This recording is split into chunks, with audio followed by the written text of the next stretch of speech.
Chapter 3: The Face of Evil. Many years later, I thought about the excitement of that Easter Sunday, and I wondered again if the story of Jesus had anything to do with real life, especially real life in the Horn of Africa.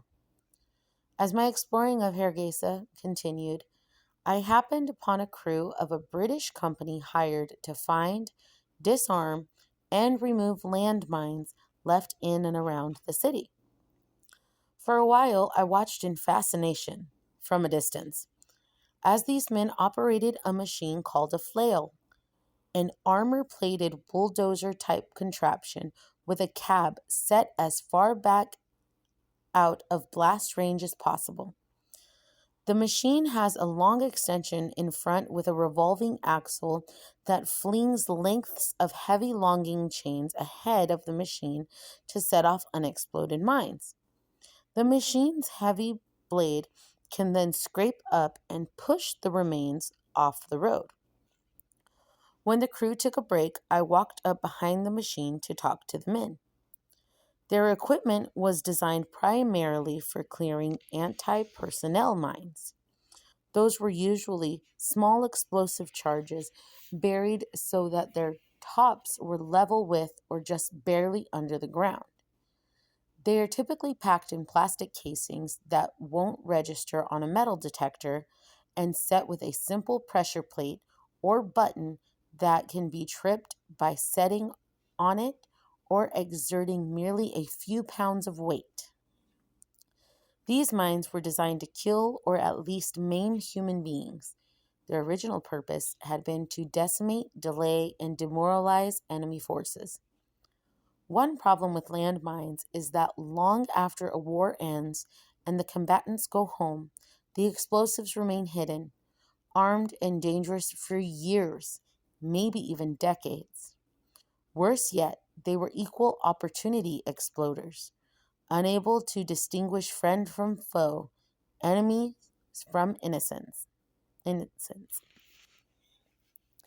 Since there were thousands, maybe tens of thousands of landmines in and around Hargeisa, and because flail machines were incredibly expensive, this mine removal company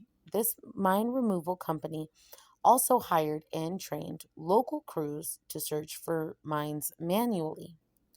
That dangerous work required searchers to squat close to the ground and move very slowly and methodically along roads and across fields, inch by inch, watching and feeling for telltale warning signs, while sometimes gingerly probing the ground ahead with a long, stiff wire.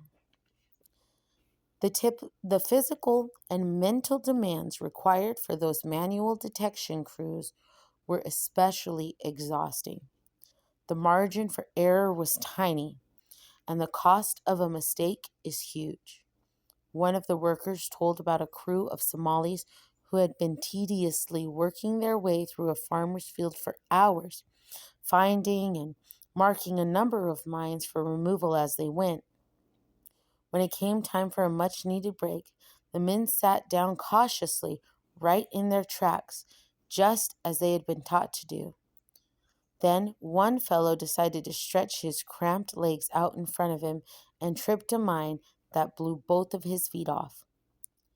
Watching that flail machine work, seeing that crew of men risk life and limb, literally, to find and remove yet another one of those who knows how many thousand more mines, raised again the questions that I had been asking myself since my first day in Somaliland. What kind of place is it where you worry about your child getting blown apart every time he goes out to play? I know that the Bible doesn't describe hell in great detail. I know that Scripture does not ever pinpoint its precise location, but I recall that many theologians contend that the worst thing to endure in hell would be eternal separation from God. In 1992, I had only been in Somaliland a few days, yet I had already seen enough of evil and its effects to decide that this place felt like total separation from God. It seemed to be a complete disconnect from all that was good in the universe. Somaliland in February of 1992 was as close to hell as I ever wanted to be.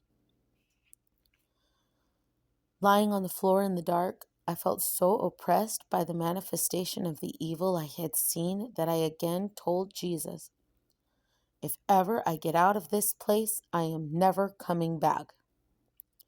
Even the familiar old mantra, "just take it one day at a time," seemed too much to ask. For many Somalis, living 1 hour at a time was as much as they could deal with. Even as a visitor, my senses were bombarded and so overwhelmed that it was impossible to process all that I was seeing. I simply relied on instinct and tried to keep going. At other times, I found a way to ignore my instincts. A few days later in Hargeisa, walking alone down an alley, I noticed a boy, about the same age as my 5-year-old son Andrew, on the opposite side of the alleyway, some distance ahead. He was turned away, his back toward me. He didn't see me coming. He was preoccupied with something that he was holding, so he didn't seem to hear me coming either. I was almost parallel of him, maybe 15 feet across the alley, when my mind finally registered what my eyes were seeing. Now, able to look over his shoulder, I realized that he was so intently focused on. He clutched a classic saucer-shaped anti-personnel mine against his chest with one hand, while at the same time with an index finger on his other hand, he poked at the button on top. My heart may have actually stopped in that moment. I do know that every instinct and every nerve ending in my body was screaming, "Run!" Time seemed to stand still. There was no other way to explain how so many different thoughts and images flashed through my mind all at once. I calculated that in less than 5 seconds, an adrenaline-fueled sprint would probably carry me out of any blast zone. But in that very same instant, I realized that if I turned and ran, I would never be able to live with myself should that little boy depress the button and blow himself to bits. It took everything inside of me, all my energy and my determination and my self-control just to move. I hurried across the alley as quickly and as quietly as possible. I certainly didn't want the boy to hear me coming in panic. At the same time, I was trying to assure myself that his little finger must not be strong enough to push the button. In another part of my mind, I was carefully plotting how I would grab the deadly explosive before surprise and fear prompted him finally to press hard enough on the button to blow us both up. I don't think he ever heard my footsteps. Before he even turned his head, I was able to reach past his shoulder and snatch the mine out of his hands. The moment I did that, however, I realized that the underside of the saucer, which had been turned away from me, was hollow. The explosive charge was missing. All the boy had been holding was the empty casing tilted toward himself with a plate button on top. That's all that I had been able to see. I had no idea what that young Somali boy thought was happening when a desperately frightened white man yanked his newfound prize away from him. I wonder if he ever survived to adulthood, whether or not he even remembers the incident today. But I can assure you that I remember it. I can still see the look of sudden surprise and utter fear of me in his eyes. For me, that day was unforgettable. In that experience, I glimpsed yet again the face and the handiwork of pure evil in Somaliland. I saw evil's impact again countless times. One day, my young friend, the orphanage staffer, engaged a vehicle to take us out of the city. My plan for this extended scouting trip had been to observe and document the outlying community's greatest needs so as to consider potential projects for my non government organization. Might begin on the countryside around Hargeisa. It was important to know that most of Africa's potable water supply was dependent on electricity. Even most communities that depend on ancient village wells for basic survival now use submersible electric pumps powered by small portable generators to bring the water to the surface. Such basic technology is not only relatively inexpensive and low maintenance, it is also a reliable and efficient means to trap meager water supplies in areas where traditional methods are unable to access deep water aquifers. Unfortunately, such simple equipment is easy to steal or sabotage.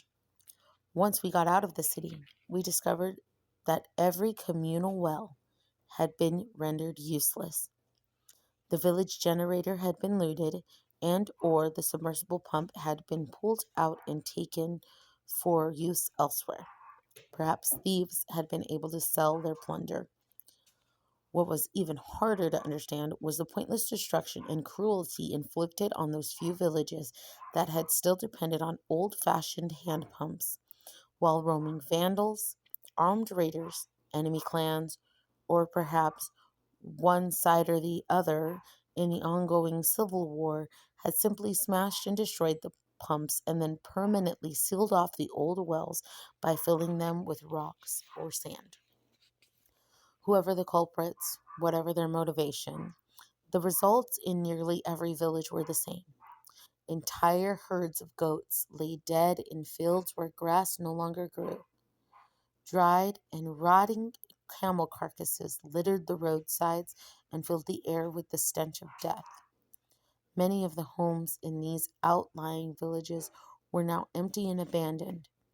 The farm families who had lived there had neither died of starvation or had fled to the city in the desperate but uncertain hope that things had to be better there. The people of these villages had no other choice. What once had been productive, life-giving land had been rendered uninhabitable. I had flown into Somaliland to assess the needs in and around Hargeisa. Out in the countryside, I quickly concluded there is nothing that these people don't need. What needed to be done? Everything. The more pertinent question for me was, what practical things could a relief organization do that could make a difference for these villages and for these people? Where could we start to help when everyone is destitute? Where the least of these includes everyone. The word overwhelmed doesn't begin to describe my reaction. I may have been a neophyte in the relief business, but I had talked to enough experts and lived in Africa long enough to understand that before it could address basic human needs, a relief agency must address essential needs of its own. 1. Security. 2. Reliable transportation that is adequate to the task. 3. A commodity or service that is needed. 4. Personnel with the expertise to do the job. By the time we had headed back into the city, I knew that I had to face the hard, honest truth. I did not yet have enough of any of those fundamental requirements for a functional relief effort even to begin to tackle the staggering needs that I had seen that day. On some level, I had started to understand the depth of hopelessness that I saw in the eyes of so many Somalis. The emotional fallout from that countryside expedition may help explain the intensity of my reaction to an incident I witnessed during a subsequent visit to the Hargeisa marketplace. At first, nothing seemed different from any other of my early visits. The same vendors offered the same meager fare at the same few stalls. With nothing new to see in the way of merchandise, I stood off to the side and watched the people come and go. Suddenly, I heard the sound of heavy vehicles somewhere in the distance.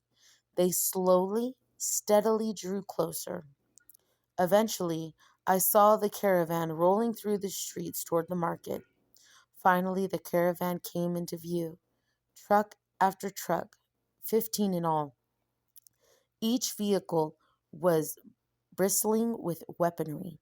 Armed men stood in the back of every vehicle. Every soldier was outfitted with an AK-47 over one shoulder and bandoliers full of bullets draped across his chest. Mounted on some trucks were 50 caliber machine guns. At least one truck was equipped with an anti-aircraft artillery. What stuck with me more than the firepower were the emotionally void faces of those men. Their imperious looks befitted battle-hardened Roman centurions who had seen the world and were now marching proudly back to Rome. My immediate reaction was, "Thank God, the cavalry has arrived. A caravan of food and supplies has finally reached Hargeisa." The sudden swarm of people flooding into the marketplace seemed to confirm my assessment. I backed up against a building to make room for the clamoring crowd quickly as the clamoring crowd quickly engulfed the trucks. The convoy's armed guards forced them back to make room as they began to unload their precious cargo. I watched, sharing the excited anticipation of the throng, trying to imagine what new and wondrous things might be served for supper throughout Hargeisa on this joyful day. The multitude surged forward again as the first boxes were opened. What I saw then so sickened me that I nearly threw up. What came out of those boxes was not packaged food, canned goods, or bottles of juice or water. I had lived in Africa long enough to recognize the contents immediately. Packed in those boxes were canvas-wrapped bundles of kehet, a plant grown in the Kenyan and Ethiopian highlands, the leaves of which are stripped from the bundled stems and chewed for their neurotic effect. Considered a recreational drug, some say it works much like amphetamines with the intensity of the party drug ecstasy. I could not believe what I was seeing. In a place where tens of thousands of people had no shelter, no running water, no food, no medicine, someone used the resources required for a heavily armed 15-vehicle caravan to import an addictive drug into the country.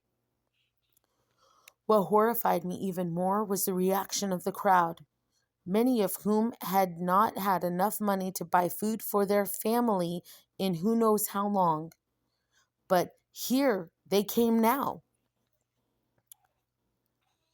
Men carried stereo speakers and other electronic equipment on their shoulders and traded those now useless items for small bundles of kehat. I watched other men bring gold chains and jewelry that their wives had worn, items once considered a woman's life insurance. They exchanged the jewelry for a chewable drug that might enable them to forget their misery for one night. It was as if they believed their only hope of ever escaping the hell of Somaliland was in a drug-induced forgetfulness that would last but a few short hours. Only minutes passed before the boxes had been emptied and the remainder of the crowd gradually drifted away. For me, The vivid and troubling memory of that experience has stuck in my mind for 20 years. For a brief time that afternoon in the Hargeisa market, as I watched those caravan guards nearly mobbed by desperate customers, I saw again the mask pulled back and the face of evil briefly exposed. I realized then that the supply line for evil was better established and a lot more efficient than the supply line for good. And I was not at all sure that I could do anything to change that when and if I managed to get back to Nairobi. Fortunately for me, the grapevine still worked very well in Africa, especially among the international community.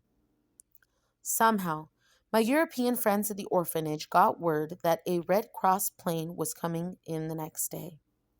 They didn't have to tell me twice. As thrilled as I was to be leaving Somaliland, what I wanted more than anything was to get back home to Nairobi to see Ruth and my boys. This was before the cell phone and satellite communication revelation that reached much of Africa.